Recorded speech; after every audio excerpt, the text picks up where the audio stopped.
El Quijote nunca pasará de moda. El Quijote es clásico precisamente porque transgrede los tiempos, porque temáticamente la unidad del Quijote y Sancho, yo creo que es la unidad del ser humano. Este cuento del Sancho juglar, pensador, popular, y el Quijote soñador, en medio de todo ese universo de la fantasía, eso somos nosotros. Y tomar como pretexto el mismo Cervantes, el cuento de la caballería. Yo creo que la caballería, la parte juglar, la parte que recorre el mundo en medio de los sueños, seguirá siendo muy vivo. Y yo creo que esta obra es muy grata en ese sentido, porque tiene algo muy novedoso que me parece a mí que yo no me lo había pillado bien, y es esa parte juglaresca musical que se vuelve como una especie de opereta, ¿sí? Y a través de la opereta, con los personajes muy simple pero profundamente elaborados, con unos vestuarios muy sencillos, con una cantidad de elementos muy minimalistas, muy pictórica y escultóricamente elaborados, eso le da una vigencia a este país, y yo creo que nos invita y nos incita a seguir soñando, ¿sí? En medio de estos conflictos, ¿sí?, que de alguna manera el Quijote es un conflicto, es una metáfora, ¿sí?, como una analogía a las problemáticas del ser humano. Y entonces en este momento, en este país de posconflicto,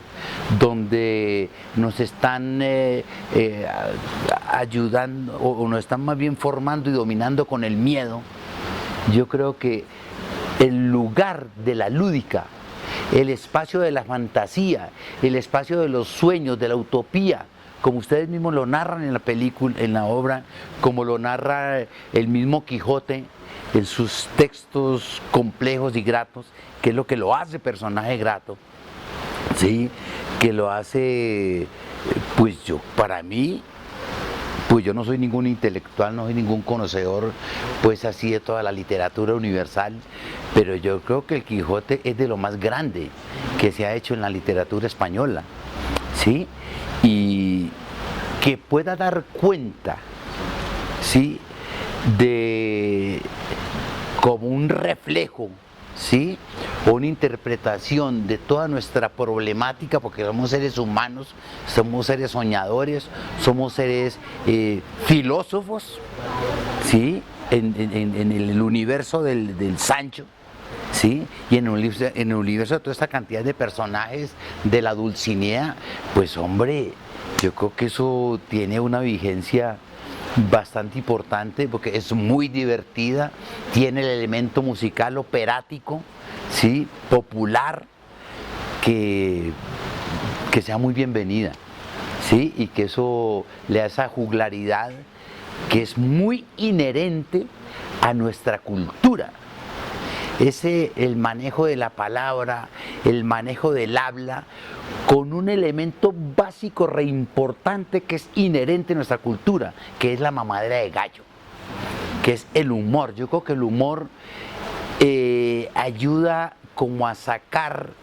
la yema al huevo, la sustancia del contenido, como llaman los semiólogos, y ustedes lo logran muy bien. Es decir, el juego con la palabra, con los elementos visuales, con los elementos objetales, minimalistas, le van dando una agradabilidad, ¿sí? Y yo me quedé aterrado porque yo estaba preocupado por la lluvia, por el aguacero, y de miércoles, pues porque uno tiene que degustar del habla, de la palabra, y con el juego de imágenes que ustedes tenían. Sin embargo, el público estuvo metido y yo tuve ese temor, pero no, la obra me llevó gratamente. Y como les digo, yo creo que en este momento tiene una vigencia pero re importante,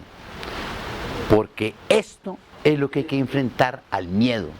que nos quieren meter en los corazones, que el corazón quiere palpitar soñando y se hace camino al andar, como dice el poeta. entonces seguiremos caminando y esta obra estimula.